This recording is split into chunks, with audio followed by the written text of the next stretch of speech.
Most of the stuff you find out, you end up finding out through people at school, like in your elementary school and like 6th grade or whatever. I think the school should have the responsibility to educate everyone. I think it should be really early, starting in middle school, maybe freshman, health class or something. No, the school doesn't, not at all. Sometimes they do like little assemblies on it, but it's not very informative at all. A little bit, because that play the seniors get that about HIV and AIDS, and I think the school district feels they don't have to, because I think they feel a large percentage of teens already know about it from word of mouth and on the street. So I don't think they feel a need to, but I don't think they're providing enough. I feel like they're little skits that they do at school about, you'll get gonorrhea or syphilis if you do this, this, and that. Like, I don't think that is extremely influential for people, because they kind of just laugh it off as a joke. Like, this is a really funny skit, not so much what the people take in, what the people are saying.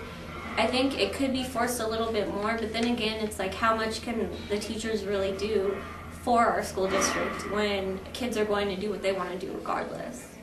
Like the clinic and everything, I think it helps. If we didn't have that, then it probably wouldn't give us enough information. Yeah, I feel sorry for the other students in Vallejo who don't have a clinic at their school. They attempt to, but kids are just kind of shy and they don't really want to go ask. But here at Bethel, they have what is a teen health clinic. Originally, we thought that it would be a full-service clinic. We would see kids for everything and anything that came up. But it seems about 90% of the people that come in are looking for either sexually transmitted disease testing, pregnancy testing, or prevention of pregnancy. Only a handful of kids will actually go there and ask questions. The clinic, we've been there for basketball and other things, so they're nice in there, they're understanding, they don't try to drill you with questions, and they don't make you uncomfortable. And we have our math teacher had one of the people who works in the clinic come up to our class and then give us a lesson and stuff during the period. So that would help. That helps and stuff. But all teachers don't do that. So at least the clinic is still there. If you don't have someone to come in and teach you about it, so I do feel our school does help with that. Unfortunately, the clinic is only seen by the bravest. Sees only the bravest kids. The shy kids, the ones that are afraid to be seen here, we're really missing the boat on them. I have the teen health clinic, and so I have a lot of students that have, kind of expressed some interest in that, and so they have been going. I know this year I had we had a speaker come from Planned Parenthood who came down and did 5 sessions with all of my classes to inform them about different aspects.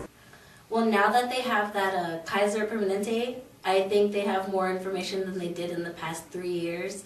Because, like I said, I took a class, but that was required during PE. So other than that, now they have more information, and it helps a lot. Here's the penis and the scrotum that holds the testicles or testes inside. Now, when you're around 14, maybe sooner, maybe later, the testes start making a chemical substance called a hormone. It's this hormone that causes the changes. It enlarges the penis itself and starts hair growing here and under your arms and on your face. It even affects your voice, makes it deeper. It also makes you grow thicker or taller or both. That hormone, is that what you call sperm? No, sperm is something else. Sperm is made in the testes too. Do you all know what sperm is? There should be a sex education class, yes. I think that we should have sex ed because that will prevent a lot of mistakes from happening. But I think parents who feel that kids should not know anything about sex will oppose it. So I think that's the major problem we have with the sex education class here. Everyone deserves and everybody kind of needs that education, but not everybody wants it. Sex education and sexual health education should be mandated, and I believe that it is. Well, believe it or not, there is a mandated sex education class by the state of California, but unfortunately, if people don't follow the mandate, there's pretty much nothing that the state can do about it, so it's pretty sad. There used to be a lot more sex education in high schools. It was sort of, there was a health class and a class in middle school. And now with all of the budget cuts, those things are being taken away, and so there's a lot less information out there. Dad, Yes? where do babies come from anyhow?